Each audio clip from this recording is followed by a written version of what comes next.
Bienvenue à nouveau dans l'univers passionnant du jardinage avec Potager Maestro. Bonjour. Ravi de retrouver nos auditeurs. Aujourd'hui, on s'intéresse à un légume qui divise un peu, le chou de Bruxelles. Ah oui, le Brassica oleracea var. Gemifera, souvent boudé, c'est vrai. Exactement, mais on va voir ensemble qu'il est en fait assez facile à cultiver et plein de bonnes surprises. Tout à fait, on va explorer un peu tout ça, du semis jusqu'à l'assiette, enfin presque. Alors pour commencer, un peu d'histoire. J'ai trouvé ça fascinant.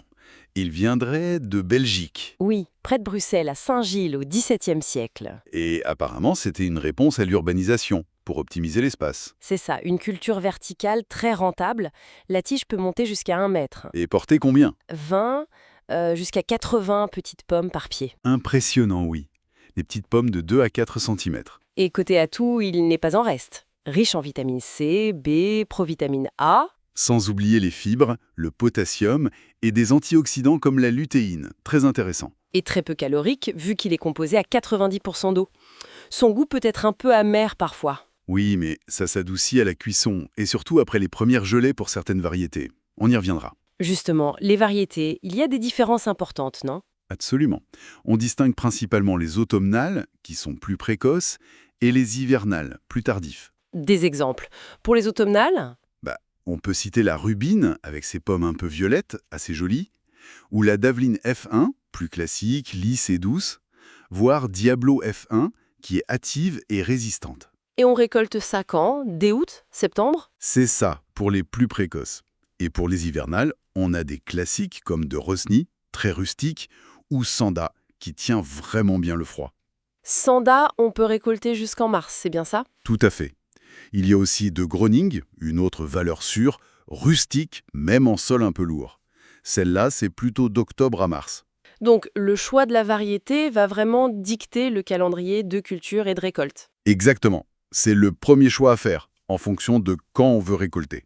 Bon, passons au semis et à la plantation.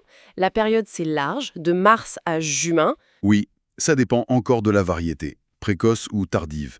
Mars-avril, c'est plutôt sous abri. Et ensuite, avril-mai, voire juin, en pépinière ou directement en pleine terre si le temps le permet. Pour semer, classiquement, on fait des petits sillons, 1 à 2 cm de profondeur.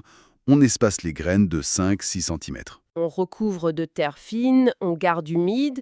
Et l'étape importante, l'éclaircissage. Ah oui, crucial.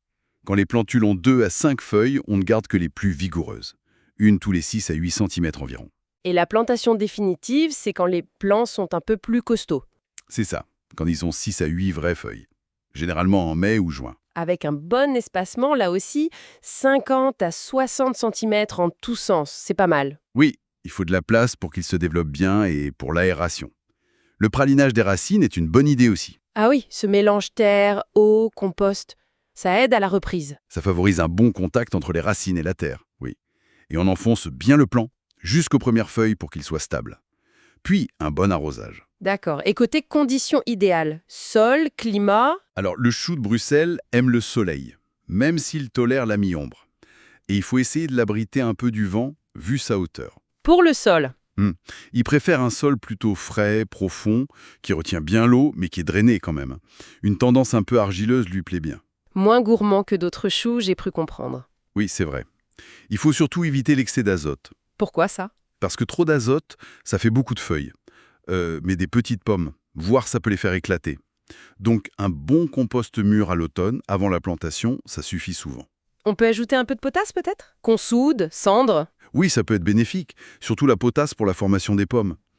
Pour le pH du sol, il faut viser la neutralité ou légèrement basique. Entre 5,6 et 6,5, c'est ça? Voilà, si le sol est trop acide, il y a un risque de hernie du chou. Ah, la fameuse hernie, on en reparlera.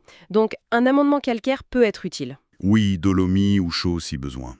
Côté climat, il est plutôt à l'aise sous climat tempéré ou froid. Il est très résistant au gel. Le gel améliore même le goût des variétés tardives, c'est ça? Exactement, ça les rend plus sucrés. Une fois planté, l'entretien, ça donne quoi? C'est assez simple. Arroser régulièrement, mais sans excès. Gardez le sol frais. Éviter de mouiller les feuilles pour le mildiou. Précisément. Le paillage est très recommandé. Ça garde l'humidité, ça limite les herbes indésirables. Moins d'arrosage, c'est toujours bon à prendre. Fine couche de tonte séchée, feuilles mortes. Oui, et vu la hauteur de la tige, un petit coup de pouce pour la stabilité peut être utile. Tuteurage ou alors butage. Ramener de la terre au pied. Les deux sont possibles, surtout si c'est exposé au vent. Le butage à l'automne aide bien. Il y a aussi une histoire d'étêtage. Pincer la tête. Oui, c'est une technique, surtout pour les variétés anciennes. On pince la pousse terminale, disons 6 à 8 semaines avant la récolte prévue. Et ça fait quoi? Ça peut stimuler et regrouper la production des pommes sur les côtés. Et puis, on pense à enlever les feuilles du bas quand elles jaunissent, pour l'aération. Logique. Parlons rotation et voisinage maintenant. C'est important pour les choux, non? Essentiel. La rotation, c'est la base. Il faut attendre au moins 4 ans, idéalement 5 ou 6, avant de remettre des choux ou d'autres crucifères au même endroit. Pour éviter les maladies, l'épuisement du sol. Tout à fait. On le cultive bien après des légumineuses, pois, fèves, haricots, qui enrichissent le sol en azote. Et après le chou, on met quoi? Des légumes racines? L'oignon, la laitue, les haricots, panais, courgettes. Le poireau et le céleri sont intéressants car ils peuvent repousser la pierride. La pierride, l'ennemi public numéro 1. On y arrive. L'ail et la ciboulette aussi peuvent aider contre certains insectes, mais attention, parfois ça attire la pierride. Faut tester. Et les aromatiques fortes. Mélisse, sauge. Oui, pour masquer l'odeur du chou qui attire certains ravageurs. Par contre, on évite de le mettre à côté d'autres choux ou de la chicorée frisée, du radis noir, Bon, les maladies ravageurs, justement. La pierride, ce papillon blanc. dont les chenilles vertes dévorent les feuilles. Oui, c'est le plus courant. La solution? Le filet anti-insectes, c'est le plus efficace, clairement. Sinon, ramassage manuel des œufs et chenilles si on est courageux. Il y a aussi le mildiou, lié à l'humidité. Oui, d'où l'importance de l'espacement et de l'arrosage au pied. Une décoction de prêle peut aider en prévention. Et la hernie du chou, liée au sol acide et mal drainé. Voilà. La rotation et l'amendement calcaire sont les meilleures préventions. On trouve aussi des mentions de pucerons cendrés. Savon noir, purin d'ortie, classique. Les eltises aussi, ces petits coléoptères qui font des trous dans les feuilles. Le filet aide aussi contre elles, j'imagine. Et arroser le feuillage peut les gêner. Oui, il y a aussi la mouche du chou, dont les larves attaquent les racines. Des collérettes au pied des plants où le filet peuvent l'imiter. Sans oublier les limaces, bien sûr. Ah, les limaces, un autre grand classique du potager. Bref, la prévention, c'est vraiment la clé. Rotation, filet, bonne pratique. Très bien. Et enfin, la récolte et la conservation. Ça s'étale de camp à camp. De septembre à mars, selon les variétés, comme on disait. On cueille comment? On prend les petites pommes quand elles sont bien fermes, d'environ 2-3 cm. On commence toujours par le bas de la tige et on remonte au fur et à mesure des besoins.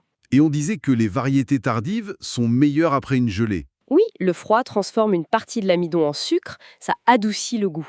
Pour conserver ça, ça se garde longtemps? Au réfrigérateur, c'est assez court, une semaine environ, dans le bac à légumes, éventuellement dans un sac perforé. Et pour plus longtemps? La congélation. C'est l'idéal. Ça se garde jusqu'à 1 an. Il faut les blanchir d'abord, 3-4 minutes dans l'eau bouillante. On refroidit vite, on sèche et on peut pré-congeler sur une plaque avant de mettre en sac. C'est ça. Il y a aussi d'autres méthodes. La lactofermentation, pourquoi pas, ou la mise en conserve en bocaux stérilisés. On peut même les garder un peu en cave ou suspendre la tige entière. Oui, quelques semaines dans un endroit frais, sec et sombre si on suspend la tige entière. 1 semaine en cave si les pommes sont détachées. Parfait. Voilà une bonne synthèse des informations essentielles pour se lancer avec le chou de Bruxelles. On espère que ça donnera envie aux jardiniers de retenter l'expérience. Et pour aller plus loin, sachez que dans les notes qui accompagnent cette émission, il y a des liens essentiels vers un article et des vidéos qui complètent ce sujet. Toujours utile d'avoir des visuels en plus. Un grand merci à tous les auditeurs, jardiniers et maraîchers pour leur fidélité. Oui, merci à toutes et à tous. N'oubliez pas que de nombreux articles sur le potager vous attendent sur potagermaestro.fr, alors n'hésitez pas à explorer le site. Plein de ressources intéressantes.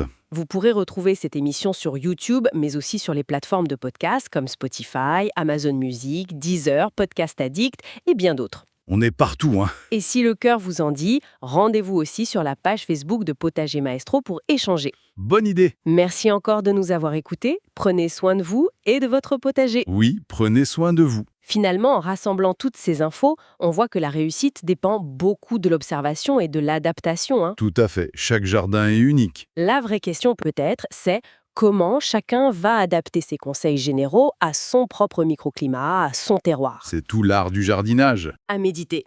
À très bientôt pour une nouvelle exploration jardin. Au revoir.